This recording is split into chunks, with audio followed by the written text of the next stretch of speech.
Even without CJ Stroud, the Buckeyes have a dangerous offense with Marvin Harrison Jr. and Emeka Egbuka. Can the Gophers slow them down? What'll it take in 2023? You are Locked On Golden Gophers. No matter what we're going to do here, we're just going to keep rowing. Your daily podcast on the Minnesota Golden Gophers. However it turns out, we're just going to keep rowing. Part of the Locked On Podcast Network. Your team every day. We're just going to keep rowing, and keep rowing.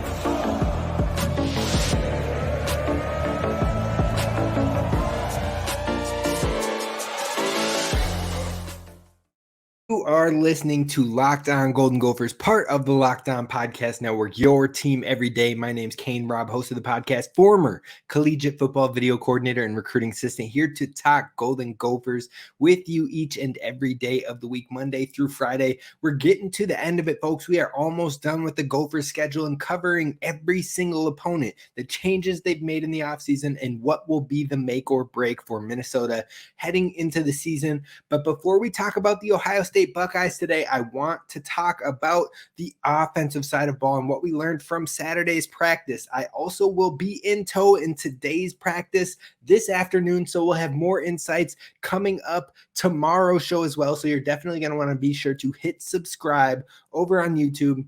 Follow wherever you get the podcast at Locked On Golden Gophers. And then after we wrap up these behind the enemy lines, we wrap up with Ohio State today, Wisconsin tomorrow.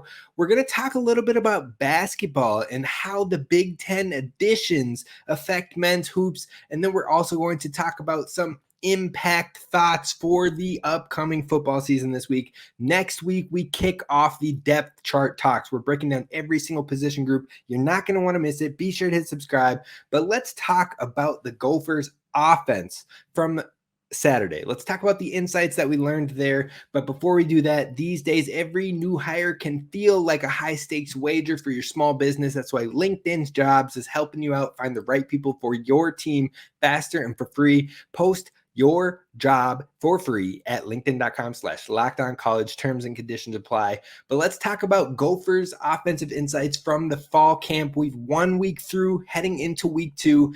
And yesterday I leaned more into the defensive insights for the Gophers. And now I want to spit more facts on the offense and what we saw, what we gleaned. Now, there wasn't a whole lot to take away because, like I said, Big Ten Network is in tow. The fans were in tow. The media was in tow. So it was all toned back. It was all scaled down. It was probably not even 5% of what has been being installed and being worked on because Coach Fleck doesn't want to give away any secrets whatsoever. He is very meticulous in that spot. But what we did learn were a couple things. 3 main points that I think we can garner from the Saturday practice that we were able to watch. The first one being in that wide receivers room. Now, the wide receivers were rotated often. The opening walkthrough, you saw looks with the ones with Crab on the outside, Daniel Jackson on the outside, and Corey Crooms running in the slot.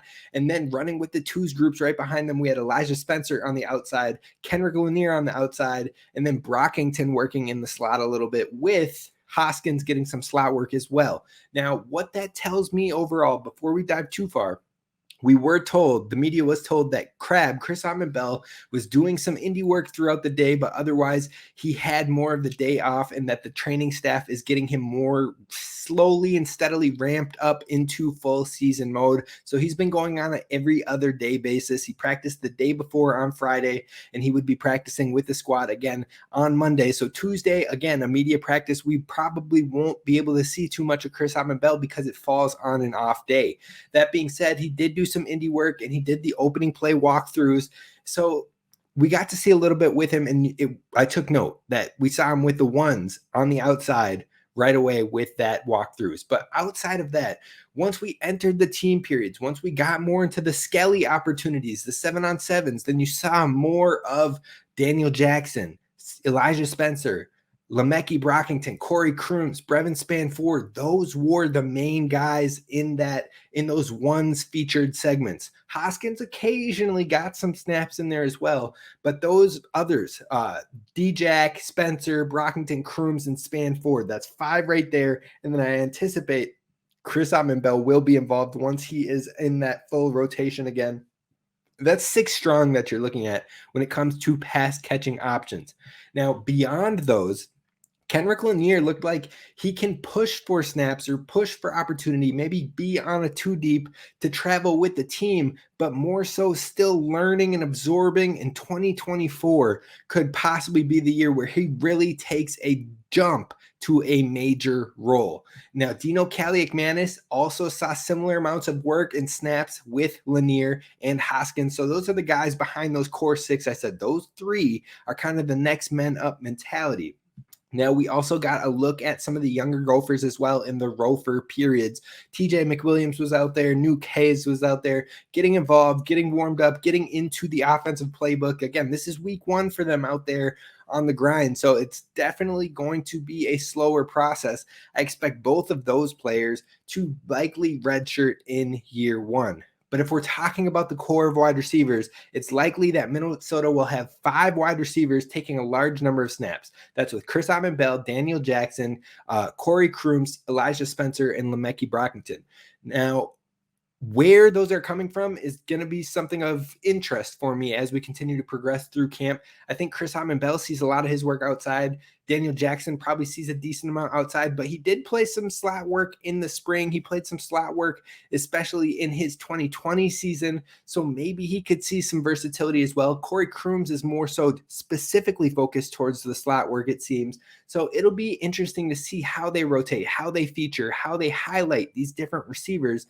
And then you'll also probably see Brevin Spann-Ford worked into the slot as well, like we did in 2020. Now, Christian Hoskins could see himself enter the equation in 2023 in bits and spurts, but I wouldn't likely, I don't think it would be to a major extent. It would probably be a lesser extent. And again, he is a player that could absolutely take off in 2024. Now, outside of the receivers, you flip to quarterback, and Gophers fans should rest assured knowing Cole Kramer should give this team a ton of comfort and confidence in their quarterback too, knowing he can take care of the ball, he can get through his reads, and he has solid accuracy. He showed that in the spring. He showed that in the spring game full front, and then he also showed it again when we were able to see him in this fall camp. He is very composed, and he is a great knowledgeable quarterback to have on the field if anything were to happen to QB1. So you definitely take comfort in knowing that we have a rock solid backup there.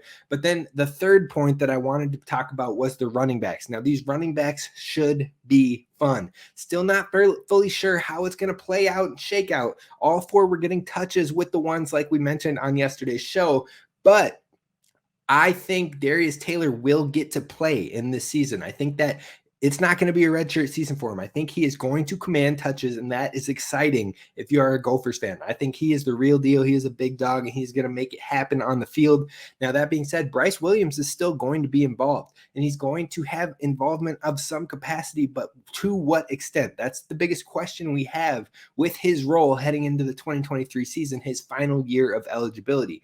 Now, I personally wouldn't be surprised if Bryce was used in a very similar capacity to what we saw last season with the spell work, with blocking downs, with some of the receiving game, and riding him when he's riding the hot hand. Otherwise, I can see a lot more work to the other backs as well, but Coach Fleck always pays respect to the senior leadership, to the veterans, and them being through the situations, but also a word that he's been praising all offseason so far with the word poise, which a lot of veterans will bring. So Bryce Williams will have some sort of role with this offense.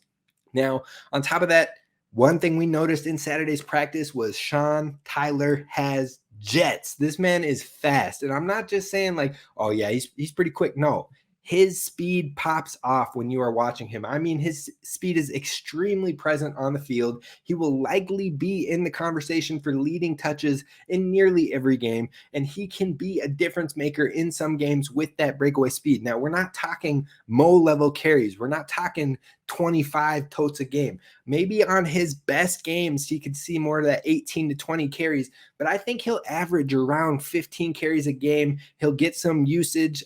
He'll get some opportunities to really break one away, but I think they're going to use him in a more efficient manner. It's not going to be the ground and pound three down running back that we're used to seeing with the Golden Gophers. So it will be curious to see how much his incorporation is, how sporadic it is, and who he is paired with in what given game plan.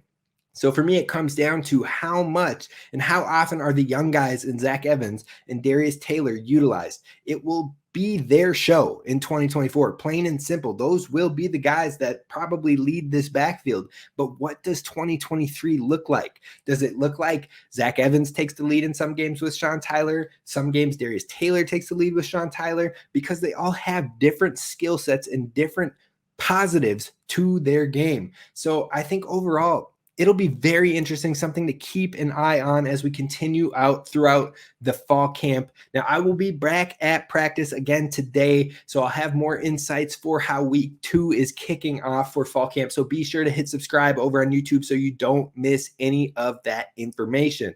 Now, we're going to move on to our penultimate episode for Behind Enemy Lines with the Ohio State Buckeyes. Will they be headed back to a conference championship and conference contention, or could the Buckeyes potentially have a down year? That's what we're talking about coming up next.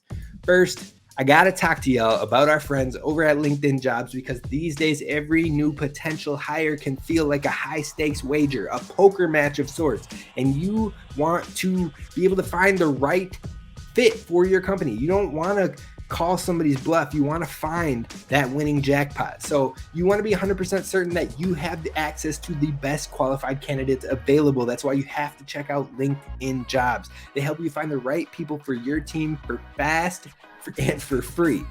But all you got to do, you can use simple tools like screening questions. You can use other people within your network to help you expand your search and even more to find the right skills and the right experience and prioritize those so you can get to an interview even quicker. So head on over to linkedin.com/lockedoncollege today to help you get to the qualified candidates you want to talk to faster. Again, that's linkedin.com/lockedoncollege. Terms and conditions apply.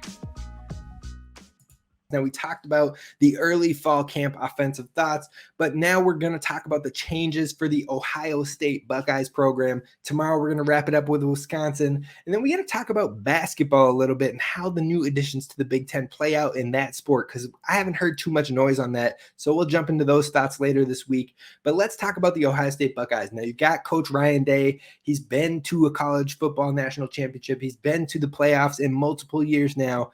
But this man can't beat Michigan for some reason, and hopefully he'll get it done, because I know some Ohio State fans are just absolutely rabid at the fact that he hasn't, and some are questioning if he should keep the job. Now, wouldn't it be nice to win like 42 games in your career with your head coach and only lose like 10 and think that you should call into question your coach? That is spoiled. That is first world problems, but it's not surprising with the Ohio State Buckeyes. Now, we talk about the offensive coordinator. They've got a new one in his first season this year in Brian Hartline. Now, he is in his 6th season with the Buckeyes as the wide receiver coach, and he was an offensive quality control in 2017.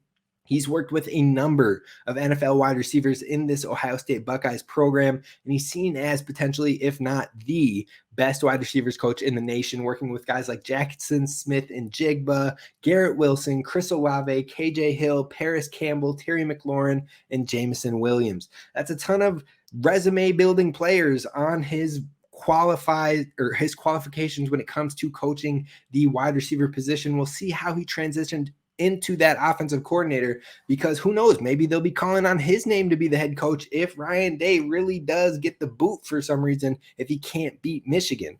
Then you flip to the defensive coordinator position. Jim Knowles, 2nd season as the DC. Now, the defense improved in all of the main statistical categories last season. When it comes to scoring defense, total defense, rush defense, pass defense, they all saw a jump up from 2021 to 2022 in Jim Knowles' first year.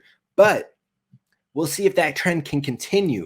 He was fairly decent with Oklahoma State prior to that, and his defense increased productivity every single year. So we'll see if he can keep that trend with the Ohio State Buckeyes. When you're looking at the transfers coming in, they've got a handful of them that can maybe make a case. You've got some offensive linemen and Victor Cutler from University of Louisiana Monroe, and then Josh Simmons from San Diego State. Both of those guys are offensive linemen that could try to enter their names in the conversation. Then you've got a cornerback from Ole Miss and Davison Igbinosun. And then you've got Tywan Malone, a defensive line from Ole Miss as well. Both of those guys coming over from the SEC program. And then finally, you've got Jahad Carter from Syracuse, who could have an opportunity to make an impact as a depth player in the safety room coming over from Syracuse, like I said. But let's talk about the offense and how this thing shakes out. The biggest question is the quarterback position. Now, Kyle McCord seems to be generating the most assumptions when it comes to who will be the starter, including myself. I think he's probably going to start, but Devin Brown is very much in the race and just as talented as Kyle McCord. Now, Ohio State has churned out quarterback after quarterback after quarterback, at least of collegiate production, year after year, and they're always getting it done, especially with Ryan Day, who has had success with the quarterback position. I've seen some people state that neither have ever started a game for Ohio State, but that's not true. Kyle McCord started in one game in 2021 versus Akron. He threw for 319 yards and 2 touchdowns, along with 1 interception. And then in 2022, he went 16 for 20 throughout the year, playing in some cleanup work, but that's 80% completion with nearly 200 yards and a touchdown, grading out as a 73.4. So I think he can hold his own. I think he's got the IQ, he's got the experience now to not panic and put himself into a positive position at the quarterback position. And that assumption of starting is probably coming from him being the only guy who has any on-field experience in that quarterback room. But on top of that, being the number 2 guy this past 2 years, and he played with Marvin Harrison, wide receiver 1, in high school, so it helps. Overall, whoever they start at the quarterback position is likely to be just fine, especially when you look at the rest of the rooms. Running back room, they've got Travion Henderson, who had the hype of a Bijan Robinson after his freshman year, where he had 1,248 rush yards, 312 receiving yards, and 19 total touchdowns with an 81.4 PFF grade. Now in 2022, not as productive, but that is mainly due to multiple injuries. Now in games 1 through 5, he kicked it off with 436 rush yards and 4 touchdowns, but he got injured, like I said. Now, it's not just Henderson who is promising in the running back room, because when he got injured, Mayan Williams stepped up. Mayan Williams, who had 825 rush yards, 14 touchdowns last year, and another guy who stepped up, and Dallas Hayden, who had 553 rush yards and 5 touchdowns. That's 3 quality running backs who have all shown that they can carry the load. It's not just wide receivers at Ohio State. But speaking of the wide receivers, Marvin Harrison leads this room, and the best wide receiver in the nation, and possibly one of the best wide receiver prospects in years. Absolutely robbed of the Biletnikoff Award last year, in my opinion. 1,263 yards, 14 touchdowns, was absolutely, everybody knew the ball was going his way, but he still got it done. Graded out as a 90.2 over on PFF, and his partner in crime was not far behind him. Emeka Egbuka, who was the wide receiver 2, 1,151 yards, 10 touchdowns, and they've got their wide receiver 3 from last year coming back as well in Julian Fleming, who had 553 yards and 6 touchdowns. And then you pair that with Cade Stover, who was a third-team tight end last year when it came to All Big Ten. Brevin Spanford got robbed. I'm just saying. But Cade Stover took that acknowledgement, and he had 406 yards and 5 touchdowns. Now, you take that wide receiver talent, that pass catcher talent, you pair it with the true freshmen of Carnell Tate, Brandon Inniss, and Noah Rogers all coming in, all 4 to 5 star guys, all next up. This offense basically has the same run it back group from last season that was 14th in the nation when it came in passing and 9th in the nation in total offense. Look, that's a lot coming back in the skills position. So as long as you have an O-line to protect your new quarterback, they should be able to get it done. And if they can't, you can be sure that the other name will be called to get it done with all of that talent around them. Now, speaking of the offensive line, center, right tackle, left tackle, all are being replaced this year. Now, they have 2 starters back in the guard positions, Donovan Jackson, who graded out at a 76.7, and Matthew Jones, who graded out at a 75.7. The rest will likely be a battle to determine the starters over this early part of fall. But Carson Hinsman and Tegra Tishabola, both redshirt freshmen from last year, both 4-star guys in the 2022 class, are likely to make a case to start. The offensive line will probably find a way to be dominant with the pairing of returners, the freshman classes, and some transfers coming in. But let's flip it to the defense really quick.